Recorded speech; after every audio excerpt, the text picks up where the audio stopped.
When you think about one of the biggest NBA stories of the past few years, the Brooklyn Nets' star-studded experiment stands out. Kevin Durant, Kyrie Irving, and James Harden, a trio that seemed destined for a championship run. But what really went wrong in Brooklyn? Today, we're breaking down the inside story straight from Durant and Kyrie themselves.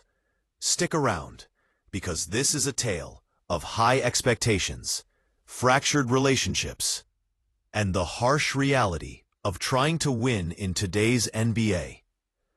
All right, going into the 2021-22 NBA season, the Brooklyn Nets were the team everyone feared. They had arguably the best three-man core in the league: Durant, Irving, Harden, plus a solid supporting cast. Bookmakers and analysts alike picked Brooklyn as the clear favorite in the Eastern Conference. No other team was even close. But by the time the playoffs rolled around, James Harden had forced a trade to Philadelphia. The Nets limped to a 44-38 record, snagging only the 7th seed in the East, and then got swept in the first round by Boston. A massive disappointment for a team that looked like a championship contender on paper.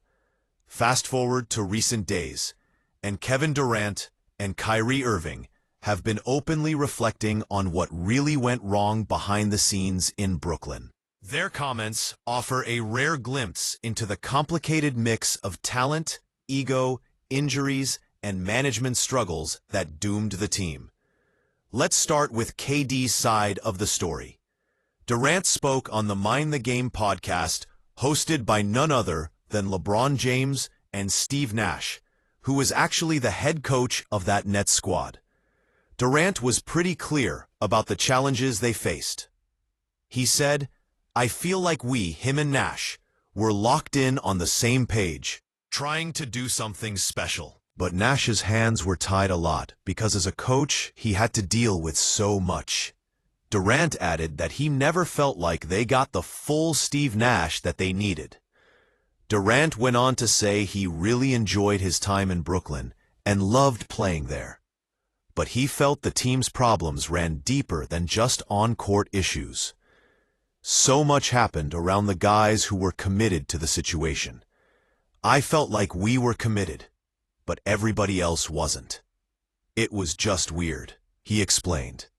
So Durant paints a picture of a team with internal division, players and staff who were fully in, and others who clearly were not. Now, Kyrie Irving has shared his own perspective, and it's just as revealing. Speaking candidly on his Twitch channel, Kyrie said he felt the Nets organization cared far more about Kevin Durant than about him. He also mentioned how former Nets coach Kenny Atkinson wasn't exactly supportive of him either. Kyrie said, "I wish we got a chance to get to know them beforehand, because they wasn't finging with me like that. Kenny Atkinson wasn't finging with me like that. The Nets didn't want me like that. They wanted KD." That's a harsh indictment of how Kyrie felt sidelined or unvalued. He also expressed shock at the Harden trade, a move Harden himself pushed for, and called the return package involving Ben Simmons a complete mess, especially with Simmons' injury issues. At the time, Harden caught heavy criticism for demanding the trade. But looking back, Kyrie suggests Harden might have been the one who saw the writing on the wall and got out before things collapsed. Despite all the drama, Kyrie was clear about one thing. He has no personal beef with Kevin Durant or Steve Nash. He said, "Me and KD are not beefing. I'm not beefing with Steve Nash. This is not personal against KD. I just want to tell KD I love him." Kyrie even acknowledged that while things weren't perfect, he took a chance on chasing a championship with his best friend. He added, "I can honestly take accountability for my actions and say that I wasn't always in the best space mentally, spiritually, physically, emotionally. I've played with a lot of great players, but playing with KD, that was OD. He's one of the best of all time. Kyrie wrapped it up by saying, "We all have our strengths and weaknesses. I'm doing my thing, he's doing his thing.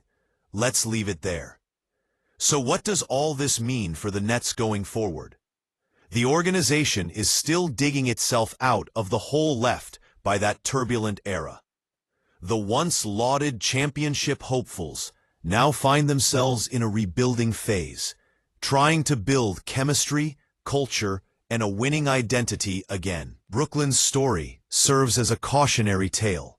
Having star power isn't always enough. Success requires alignment, from front office to coach to players. And above all, a commitment that's shared by the entire organization. Before we wrap up, if you're a fan of in-depth NBA stories like this, make sure to hit that like button and subscribe for more breakdowns, player insights, and NBA drama delivered right to your feed. Got your own take on what happened in Brooklyn? Drop a comment below. We want to hear from you. And if you enjoyed this video, don't forget to share it with your fellow basketball fans. Thanks for watching, and we'll see you in the next one.